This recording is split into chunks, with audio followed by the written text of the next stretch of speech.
vision, leadership, workplace-related topics. The Voices of Victory podcast show. Subscribe today. Let's go. Vision, leadership, self-esteem, workplace-related topics. Subscribe. The Voices of Victory podcast show. Voices of Victory. Vision, Voices of Victory. leadership, Voices of Victory. workplace-related topics. The Voices of Victory. Voices of Victory. Voices of Victory. Voices of Victory. It's time for the show. You are now listening to the Voices of Victory podcast show. Ladies and gentlemen, Mario Di Leone. Hello and welcome to the Voices of Victory podcast. I am your host, Mario Di Leone, and today we are talking about love. Not just the romance, not just the butterflies, we're talking about love. The episode titled, This Isn't Love, How Distortions of Love Tricks You into Staying Where You Don't Belong. Let's make it very clear. And we are going to go deep on this one, very much like Jacques Cousteau. We're talking about real love, the kind that grows, the kind that heals, the kind that lasts. But before we go any further, I want to offer you this. To truly understand love on its highest level, you first have to recognize the patterns that disguise themselves as love. Let me say this again, because this is the shift. We don't begin by defining love in its perfection. We begin by identifying the imitations, the things that were sold to us as the idea of love, but weren't. And that's how we uncover the truth. This is all about the first blueprint for your love. The earliest lessons that we learn about love don't come from books. They don't come from fairy tales. They don't come from wedding magazines. They come from examples that we were given, usually in childhood. Could be parental, could be a caretaker, whoever the case may be. Now, from the way that caregivers treated each other, we looked at that. And from how they treated us, we formed our entire view of it. From how they responded when we needed comfort, when we needed guidance, or we needed presence. That becomes our blueprint. But what if the blueprint was missing pieces? What if it taught us that love was unpredictable, performative, or conditional? And many of us walk into adult relationships using that very early template without even knowing it. And you know what? Communication is really strong because communication builds a bridge. And here is the key to communication. It is the bridge between misunderstanding and meaningful connection. You can't build love without that bridge. You can't fix a blueprint unless you're willing to talk about it. And you sure can't find a healthy partnership without learning how to express yourself and hear someone else clearly in return. Love isn't silent. Love doesn't guess. Love speaks. Love listens. Love seeks to understand. And you know what? There's a lot of codependency out there. There's codependency versus independence. And let's talk about that. Let's talk about something that shows up a lot. Codependency, especially in those narcissistic relationships. This is when someone's identity and self-worth and emotional stability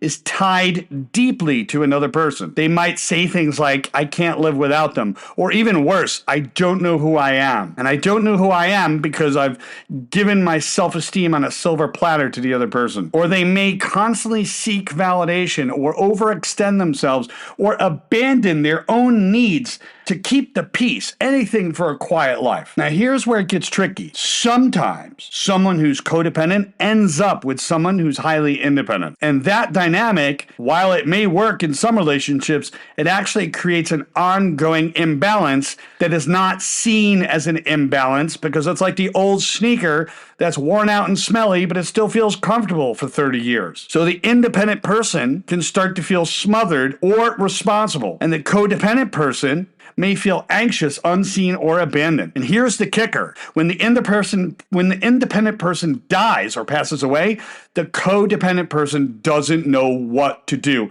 My whole life is gone. My whole life is destroyed. That's the kicker. They've handed their self-esteem away to that other person for 30 some odd years. And a lot of people don't even realize that they're operating in that codependent pattern. It's not always dramatic. It can be subtle, like giving constant reassurance or needing constant reassurance. reassurance, or giving so much that there's nothing left for yourself. The martyr syndrome, the over-sacrificing, right? Never able to operate at 100% because they're constantly giving everything away, so much so that they can't even fill their own glass. Two people, one understanding, but here's what's possible. Two people can come to an understanding through communication. That's how we move from imbalance to harmony, from trauma response to emotional maturity, from fear-based attachment to love rooted in a choice. And when two people operate as independent individuals, emotionally, mentally, and spiritually, and choose to share their lives, something powerful happens. And no one is trying to compete with the other anymore. No one is trying to fix or repair the other person. They're walking side by side, honoring each other's wholeness. And that's what healthy love looks like. And you got to understand there's a bigger picture. Here's the list. Here's the way to understand what love is